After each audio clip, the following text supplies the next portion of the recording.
Okay, so now we will be discussing the cutting plane method, which is a way to solve for pure BIP problems. Let me just add that x1 and x2 are non-negative integers. Alright, we will be solving this example to discuss the cutting plane method. Before we begin, the cutting plane method uh, instructs us to denote coefficients as an integer plus a fraction. So again, it denotes that we um, express a coefficient to a whole number plus a fraction. And it requires us that the fraction be a positive value. So in order to do this, we use what we call the least integer value or less integer value function, wherein that function gives us the lowest integer or the next lowest integer of a value. So for example, if I have a 1.2, the lowest integer of 1.2 is a 1. And then if it's a 2.3, the lowest integer is a 2. If it's a 4.6, the lowest integer is a 4. However, if it becomes negative, say negative 3.8, the lowest integer is a negative 4. Remember, in the number line, negative 4 is less than negative 3. So the next lowest integer from a negative 3.8 is a negative 4. And then, for example, negative 6.25, this becomes a negative 7. And then we add the fractions of the coefficients or the fraction component. So 1.2 is 1 plus a 0.2, 2.3 is 1 plus 0.3, 4.6 is 4 plus 0.6. Now pag negative, if negative 3.8, it becomes a negative 4 plus 0.2. So negative 6.25 is a negative 7 plus 0.75. So this is how we will be breaking down our fractions, or our decimal components later on. A whole number plus a fraction. Right, now that we get that in a way, I will be discussing the long method for appreciation of getting the cut. And later when we go on the third iteration, I will show you the shortcut of the method. But we will be first discussing the long method. So for this example, the first step is to get before we begin, we have to make sure that all coefficients of um all coefficients of the LP formulation is an integer, and also all the right hand side values of the LP formulation is an integer, so that we are able to use the cutting plane method. If it is not, we have to convert the coefficients and the right hand side to an integer. Okay, so now the first step is getting a source row, and getting the source row in convention is the right hand side is the row with the right hand side that is farthest to becoming an integer. But that's just convention. We will be able to come up with a solution even though if we do not follow that convention. So for discussion's sake, for the first iteration, we will use the first row. So the next step after choosing the source row is to write down equation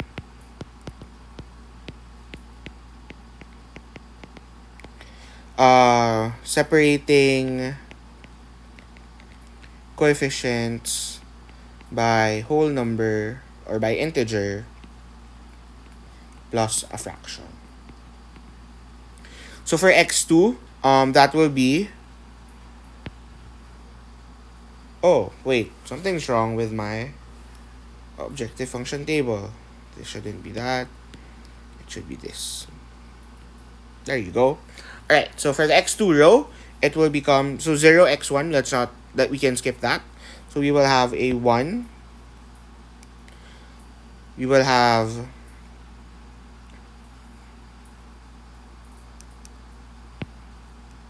we will have 1, x2.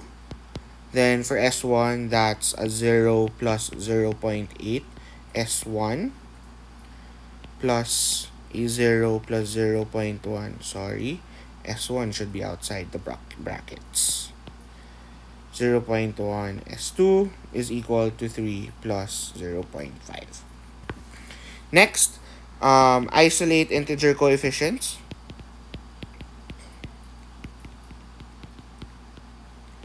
On the left side, and fraction coefficients on the right. Okay, so all integer coefficients we put on the left, all the fraction coefficients we put on the right. So that becomes a 1 x2. For s1, no 0 s1, so we can exclude it. 0 s2 minus 3 is equal to fractional coefficients 0.5 minus 0.8 s1 minus 0.1 s2. Alright, next step for the long method is that we isolate the equation with fractional coefficients. So in this case, we isolate 0.5 minus 0.8 s1 minus 0.1 s2. Now, this is a bit conceptual, so please bear with me. So note that x1, x2 in your LP formulation are integers, non-negative integers. Their coefficients are also integers, meaning that this expression is an integer. The right-hand side is also an integer, which follows that S1 should also be an integer. Similarly, this expression has integer values. 19 is also an integer, so S2 is also an integer, also a non-negative integer. If you notice, in this equation, if S1 and S2 are non-negative integers, this means that this equation's maximum value is actually 0.5. How so? Again, from the explanation a while ago, we know that S1 and S2 are non-negative integers. Therefore, if S1 and S2 will have a value, we will be having 0.5 minus a value, which will definitely be less than 0.5. If S1 and S2 are equal to 0, you will have a 0.5 minus 0 minus 0, which is 0.5. From a while ago, we also know that S1 and S2 cannot be negative. Therefore, the scenario that becomes 0.5 plus a value will never happen. And therefore, we can conclude that this equation's maximum value is 0.5. Okay? I hope you understood that concept. If you do not, please let me know so that I can explain it to you further personally. However, we also notice that this equation, the left-hand side equation, x2 minus 3, is an integer. How did we say that? X2 is an integer, minus 3 an integer. Therefore, x2 minus 3 is an integer. Then that means this equation should also be an integer.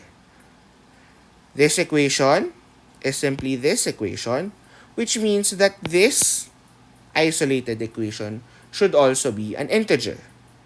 So we can now conclude that 0.5 minus 0.8 s1 minus 0.1 s2 is less than or equal to 0.5, but we can further conclude that it is less than or equal to 0 because we know that this equation cannot be 0.1, 0.2, 0.3, 0.4 because those values are not an integer. So the maximum value that this equation can have is 0 because it has to be an integer. And this will be the constraint that we will be adding to your current optimal solution. Okay? So I will be cleaning this up. This becomes negative 0.8 s1 minus 0.1 s2 is less than or equal to negative 0.5.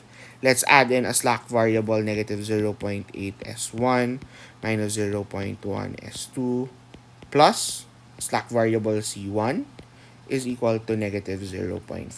We now append this to your current optimal solution. Okay? So appending it, give me time to write it down. So we now add in this constraint to your current optimal tableau.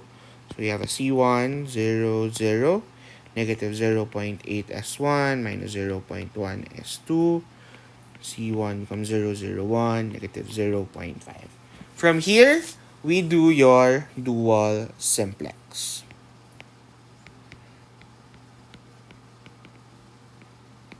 And you will get this table. Alright, you get this table. So it now becomes, I just put fractions because 0.125s and 0.625s are long to write. So I'll just use the fractional component now.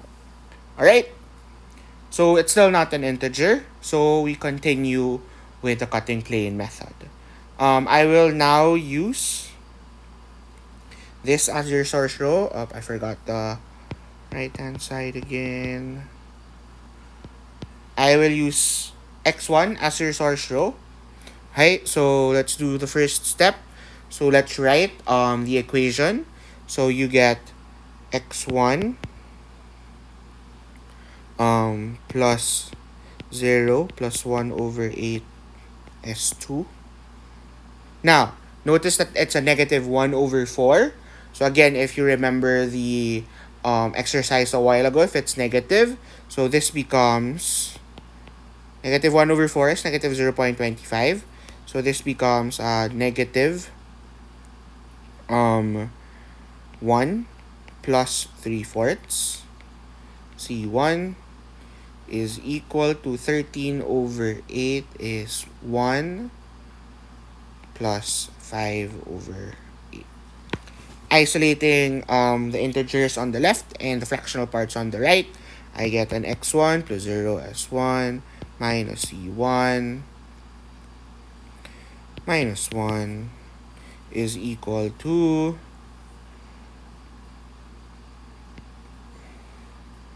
5 over 8 minus 1/8 s2 minus 3/4 c1. Okay, and then what we will do now is we know that the maximum value of 5 over 8 minus 1/8 s2 minus 3/4 c1 is 5 over 8, but we know that it is an integer, therefore it has to be less than or equal to 0. We now add that to your constraint. Let me clean it up. This becomes a negative 1 over 8 s2 minus 3/4 c1. I will add another slack variable c2. C2 is less than or equal to negative 5 over, not less than or equal to, but instead equal to negative 5 over 8. And I will add that to our optimal tableau. So C2, 0, 0, 0, negative 1 over 8, negative 3/4, C2, 0, 0, 0, 0, 1, and negative 5 over 8. Okay, from there we do dual simplex. You will get this table. Okay, you see that it's still not optimal. I forgot to write again. Z S1 X1. I will now use X1 as my source row. So let me first do the long method again, and then I will show you the shortcut in a little while. So long method, we write it down, so that's x1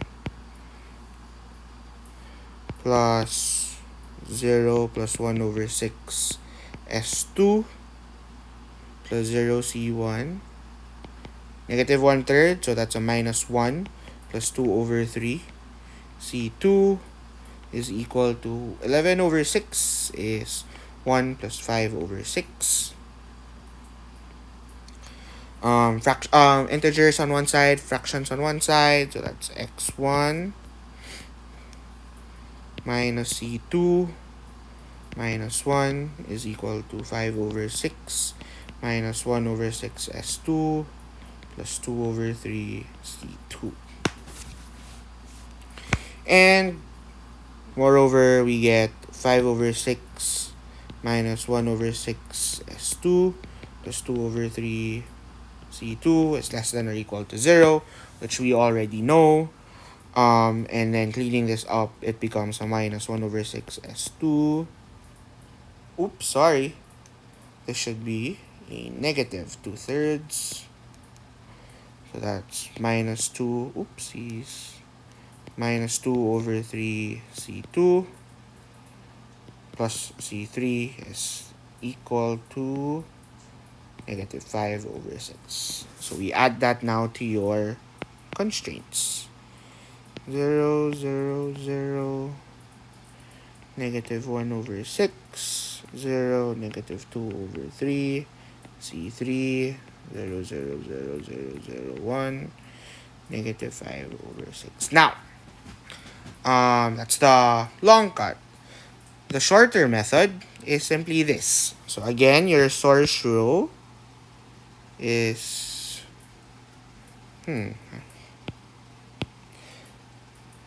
the long method is simply this. Again, your source row is x1. Okay, so let's do this one by one. This is the short method. 1, what is the fractional coefficient? None. So that becomes a 0. 0 is a fractional coefficient? None. That becomes a 0. 0 fractional coefficient? 0. 1 over 6, fractional coefficient is 1 over 6, so you add the negative 1 over 6. 0, 0. Negative 1 over 3, fractional coefficient is 2/3, or that's negative 1 plus 2/3, so the fractional coefficient is 2/3. Just negate negative 2/3. 11 over 6, fractional component is a 5 over 6. Just negate negative 5 over 6. It's the same row. Let's try to apply that concept to your other rows or to your other cuts just to demonstrate the shortcut. Again, x1 source row. 1 coefficient, fractional coefficient 0, 0 fractional coefficient 0, 0 fractional coefficient 0, 1, 8. Fractional coefficient is 1, 8. Negate negative 1 over 8. Negative 1/4, fractional coefficient is 3/4. Positive fractional coefficient is 3/4. Negate it, negative 3/4. And then 13 over 8, fractional coefficient is a negative 5 over 8. It's the same row that we added. Okay? Yeah. I guess that will be it. So, that's the shortcut. I will accept that solution in your exam. Just wanted to discuss the long method for your appreciation. So once you iterate this, we will now obtain the final answer to the problem, which is after this dual simplex, it's z is equal to 4, x1 is equal to 1, x2 is equal to 3. That's your final answer. Hi. Furthermore, to better demonstrate what we're doing, we're actually adding constraints to the problem when we add a fractional cut. So that's the solution, that's the method on how to solve in fractional cuts. Just wanted to explain what happens in it graphically, or the theory behind the fractional cut method. So I will put your original problem.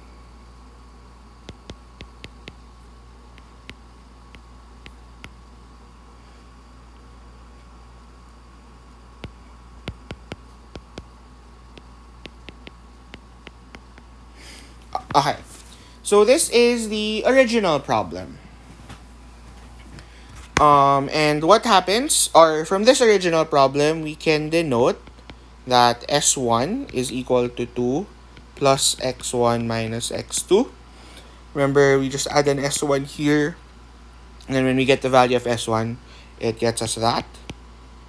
And then from here, we get S2 is equal to 19 minus 8X1 minus 2X2. Hi, great. So the first constraint that we added is this, or the first row that we added, the first fractional cut is that. So that's cut 1 is negative 0.8 S1 minus 0.1 S2 is less than or equal to negative 0.5. Now, when we substitute the values of S1 and S2 to this equation, we get a negative 0.8 S1. Oops, sorry. We substitute na pala. Negative 0.82 plus X1 minus X2 minus 0.1, 19 minus 8X1 minus 2X2 is less than or equal to negative 0.5. Evaluating this, so let me start with the value of X1. I will get a negative 0.8 X1 plus 0.8 X1. X2, I get a plus 0.8 X2 plus 0.2 X2. Now for your constants, that's a negative 0.5, 0.8 to 1.6, lipat sa kabila, plus 1.6, 0.1 times 19 is a 1.9, lipat sa kabila, it becomes a plus 1.9. Evaluating, we get the equation 0.8 plus 0.80, 0x1, 0.8 plus 0.2 x2, we get an x2 is less than or equal to 0.5 plus 1.6 plus 1.9 is equal to 3. So, by adding this fractional cut, we actually added the constraint x2 less than or equal to 3 in your problem. Okay? So, from here, this is where we got C1. So, C1 is equal to 3 minus x2. We will use this equation when we try to get the equation we added for constraint 2. So, constraint 2. So, for constraint 2, the fractional cut that we added is this. I will translate this.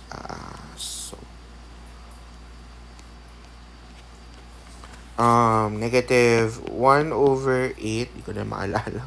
Negative 1 over 8 S2.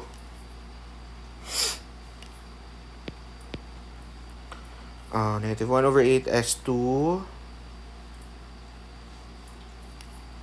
minus 3/4. I'll just make it 6 over 8 para mas madali. C1 is less than or equal to negative 5 over 8.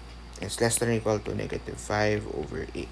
Okay, so let's once again substitute the values of C2 and C1. This is C2, this is C1.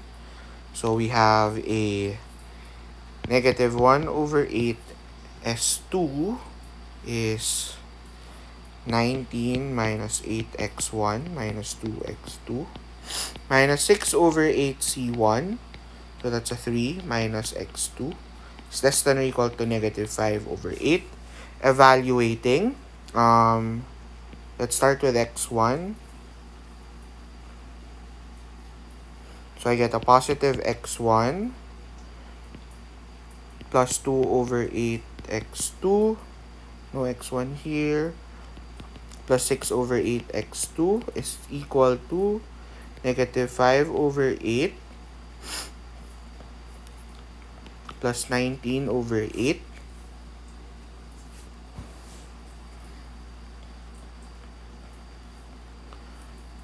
plus 18 over 8. Tama ba? Times 3, 18. Correct? Evaluating, this becomes x1 plus x2 minus 5 plus 19 plus 18 is 32 over 8, 4. is less than, sorry, this is not equal to, this is a less than or equal to. It's less than or equal to 4. So the second cut is actually adding the second constraint, x1 plus x2 is less than or equal to 4. So we get here that C2 is equal to 4 minus x1 minus x2. And similarly for C3, C3, Chicken Joy Spaghetti. C3, the constraint we added is this. Negative 1 over 6 S2. Negative 1 over 6 S2. Minus 2/3, so 4 over 6 C2. Minus 4 over 6 C2 is less than or equal to negative 5 over 6. So again, we just substitute the values. So that's negative 1 over 6 times 19 minus 8x1 minus 2x2 minus 4 over 6 times 4 minus x1 minus x2 is less than or equal to negative 5 over 6. x1, that becomes an 8 over 6 x1 plus 4 over 6 x1. x2 is a plus 2 over 6 x2 plus 4 over 6 x2 is less than or equal to negative 5 over 6 plus 19 over 6 plus 16 over 6. Evaluating, 8 over 6 plus 4 over 6 is 12 over 6, 2x1 plus x2 is less than or equal to 19 plus 16, 35 minus 5, 30 over 6, 5. So the third constraint that we added is 2x1 plus x2 is less than or equal to 5. So graphically, what it means is your original feasible solution would have looked like this. And then we added the first constraint. Then the optimal solution is this one, but that's not yet an integer. So what we did is we added the constraint x2 is less than or equal to 3. Therefore, we got this, which gives us another optimal solution, but possible. Baka ito yung optimal solution, but then it's still not an integer. So we added the constraint x1 plus x2 is less than or equal to 4. So most likely this. Oops, nope, not that one. Probably like this. So this becomes our optimal solution. Possible na hindi pa rin siya integer until we come up with another line. So this is just a rough sketch. Ito, then that becomes your optimal solution.